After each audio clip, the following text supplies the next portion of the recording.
Hello. We started the week with rules, a little something about limericks. In the vastness of Limerick Land, I'm free to create and command. If I want a mongoose who can tie his own shoes, I can conjure one up with my hand. As I sit and compose in my den, I'm not bound by the science of men. I can make purple bees, even honest MPs, with a casual stroke of my pen.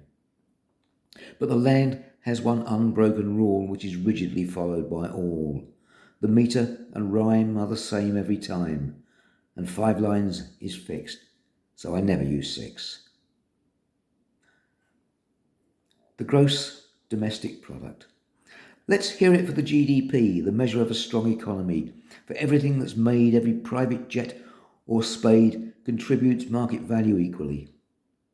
Let's put our hands together and rejoice for the sale of every new Rolls Royce and every pleasure yacht that an oligarch has bought. The more they cost, the more we should rejoice. The efforts of the poor are such a trifle. The food and clothes they use throughout their life will hardly contribute as much as one good suit or a semi-automatic army rifle. So let's not waste our sympathy on those work-shy individuals who chose to live upon the streets under cardboard sheets. The GDP is how our true wealth grows. Next one, slightly more serious. Footprints in the sand. They trickle on the sands of time throughout our mortal pantomime, and to the strains of its last grains we sigh our final rhyme. As on the seashore with each tide, the pounding waves conspire to hide all signs of those who trod the shores, so our life too must fade. And though I strive to understand why I exist upon this land, of this I'm sure I must leave more than footprints in the sand. On to an environmental one of my pet themes, wildfires. This pandemic has us tight like a rabbit in a headlight. We all take turns as each wildfire burns and we question, is it right? I call it a pandemic, but my choice of words polemic to create debate on its raging state, now both global and systemic. It was arson, they declare, those who say we shouldn't care, but whatever the cause of those first flares, why do so many spread so far? They call us cranks and liars, those climate change deniers. They say it's nature's undulations, but their argument backfires.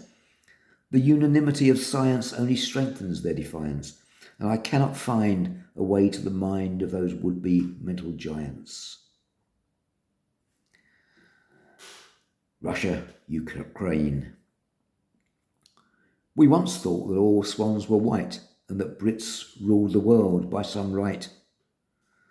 We know better now, so please tell me how can we justify joining this fight? Though allegedly still democratic, the world sees us as sycophantic. Are we such fools to become the tools of our masters across the Atlantic?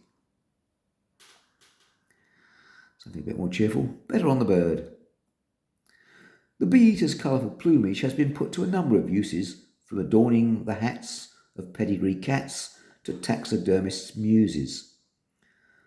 When stuffed, they may please a man's eye, but the main use is, none could deny, through all kinds of weathers, those brilliant feathers enable bee-eaters to fly. Finally, with my Sunday roast, I'll carve. Each week, it's a pleasure to host my family's Sunday roast, though since my decision to turn vegetarian, some of the joy has been lost.